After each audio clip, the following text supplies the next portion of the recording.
Man, oh man, I could not sleep very well last night. I saw some of the comments yesterday on the most recent hero equipment upgrade balancing changes video, and we're going to be reviewing that video in today's video, at least some of the comments, because I feel like your voice is just as important as me speaking to you right now. It should be like a two-way street, at least I think, right? I will say that Clash of Clans has probably one of the more passionate communities that I've ever seen, and when there are changes that are not ideal, boy, do you guys freak out. It's like next level, dude. It gets out of control really fast. I will also have you know that I provided some feedback to the developer last week, I think it was. And within that feedback, I specifically said that I feared the response from my community when this information went out, and here we are. Now, I also must mention that this video is not a rant video. I'm not gonna go like bashing the developer. I have to maintain some form of positivity, okay? I really just can't go freaking out and hooping and hollering and throwing things, because that's just not gonna be beneficial to anybody. So what I'm gonna do is we're going to look at these comments, we're going to discuss these comments, and we're also going to try to find a positive solution to the problem right now. Also, I do understand what it's like from both perspectives. If you're looking at me right now and you're like, this dude's an idiot and he doesn't know what he's talking about, I've played by, spending money on the game, and I've also played by doing it free to play and the Rush base series that I got going on. So I have like one account that's almost fully maxed, like 38 pieces of wall that is eventually going to get done. And I dumped a bunch of money into the hero equipment because I wanted to play with the quote unquote best. And then on the free to play side of the house and the new Rush base series, I log in every single day to make sure that I complete my star bonus to collect that ore, because it is really hard to get. I mean, let's be real, it's probably the most difficult resource to get in the game other than gems, because I mean, I guess you could spend money and get gems, but then again, I guess you can also spend money to get ore. You know what I mean? They both are really difficult to get. So I get what it's like, and I understand where you are coming from in these comments, okay? I want to go back 8 months ago, before hero equipment was released. I saw it in November, I think it was, and my first thought was, it's a really cool concept and it's really interesting, but I also understood the mechanics of Clash of Clans and how the game was designed from the attacking perspective, the offense versus the defense. You're drastically changing offensive units, i.e. the heroes, and now you're giving them abilities that are similar to spells and similar to other troops, and I just don't feel like this is going to go in the right direction. Well, then hero equipment was released in December, and we saw the commons, and they were all pretty much the same stuff that we already had, minus a couple of additions like the earthquake boots and the giant arrow and stuff like that, which are really cool, but they weren't deemed overly powerful at the time.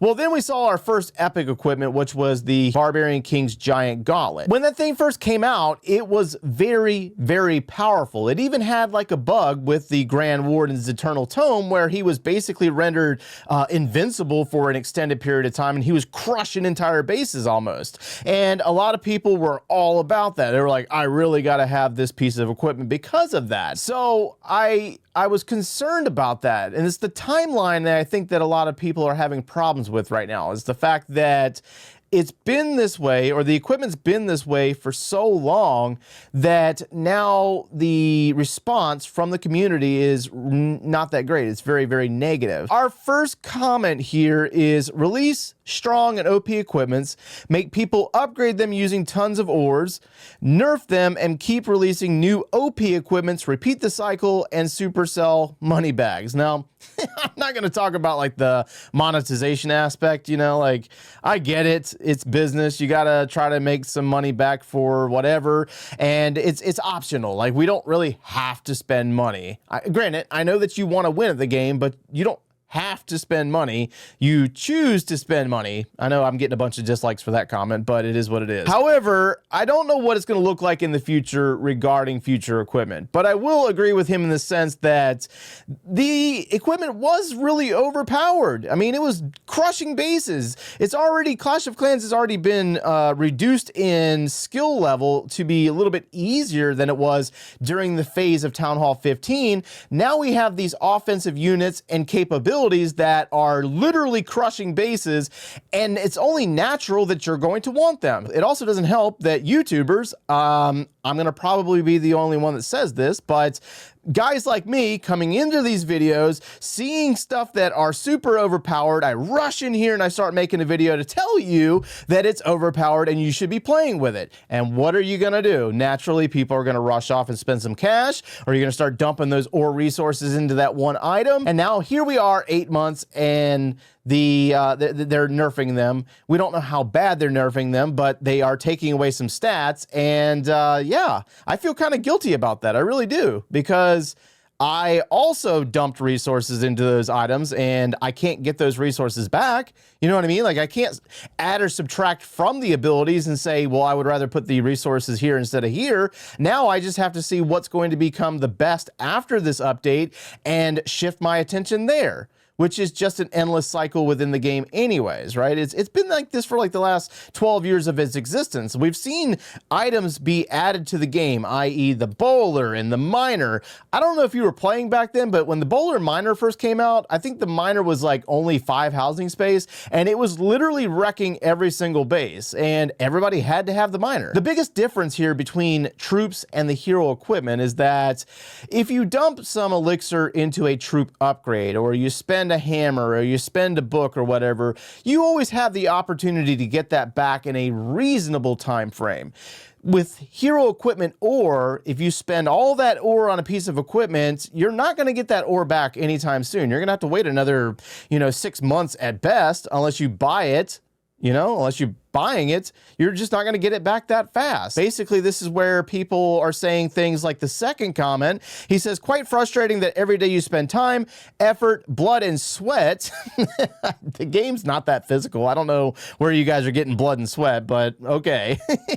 Not to mention some real money just to max out an equipment that will now be thrown in the trash. All right. So I don't really feel that the equipment's going to be useless. Like, I don't think they're going to render it completely useless by the reductions that we saw in the video yesterday, but it's just going to feel different. And this is where I need to kind of lean towards trying to find the positive here. I'm really trying to find the positive here. But there's actually another comment that I want to bring to your attention here, because most of the other stuff is saying about the same things. This guy says, why didn't they just buff the defense and buff the other equipments without nerfing anything? Why do we have to sacrifice what we earned and have grown accustomed to? The game is too worried about offense while neglecting defensive buildings. Now all I've worked for is crap. Nothing hurts more than the Eternal Tome. They made a great game, but will only hurt themselves by doing stuff like this. You don't spite your customers after we worked so hard to max. The same story as the rest of the other commenters here, which I get, I understand, but the first portion of his comment actually makes a ton of sense, and that would have been a really good approach to possibly fixing the current situation with the hero equipment, because if you weren't playing last year, Town Hall 15 was genuinely a difficult level. I mean, it was really, really hard to 3-star, but it was possible. We saw it during the World Championships where players were actually 3-starring other Town Hall 15 bases that were professionally built for that competition. So it was just a lower win rate there. You know what I mean? So I really do agree in the sense that they probably could have buffed up, Town Hall 16 some to maybe take away from such a easy approach to 3-starring like we're seeing in current tournament action right now. When it comes to the lower Town Hall levels, though, based on my experience, I don't know the back-end data because I do not work for Supercell, but I will say that you are playing with a very touchy game when it comes to the balance of a level from the offensive and defensive side of the game. Whenever they add in like a new siege machine or a new troop or a new hero equipment, you're really walking a fine line of what's going to be breaking the game or undervalued, underpowered, and not used at all. You know what I mean? So we don't really want to touch the lower levels, but the higher level of the game, I really do feel should be more difficult than what it is, because what's the point in advancing through the game, spending years and years and years, or, lots and lots of money to get through the game, to play at the highest level, just to find out that you can drop troops in one place and clear a base in 3-star in a matter of a minute. You get 3 minutes on the timer, but you're 3-starring in 1 minute. That's completely ridiculous, right? I mean, I don't necessarily agree with that either. Although I'm not going to lie to you, I have done it, because why am I not going to take advantage of the meta when the meta is currently a spam meta? So yes, I definitely feel that it would have been a better approach to increase the defensive power of the bases and not taking away from the current hero abilities, because a lot of you guys have spent a lot of time and money to max them out. But let's try to find the positive here. And I know that not everybody's going to agree with this, because it's still kind of fresh and a lot of you guys are not really happy right now. But since they did not increase the defensive power, and they did take the approach of reducing the power of some of these pieces of hero equipment, i.e. the ones that we all have maxed out right now, those of us that spend money. The positive here would be, since they did weaken them, at least, the game should feel a little bit more difficult than what it did prior to the update. So that's just me trying to find the positive here. I did want to respond on this situation because I too am affected. I also feel the results of these buffs and nerfs, and I don't want to sit here quiet and not voice this, because then basically I'm just saying that it's okay, and it's really, really not. I'm with you on this, guys, but I'm also not going to take the approach of bashing anybody or, throwing anybody under the bus on this situation. All we can hope is that Supercell hears our responses and actually takes into consideration our requests, and we'll go from there.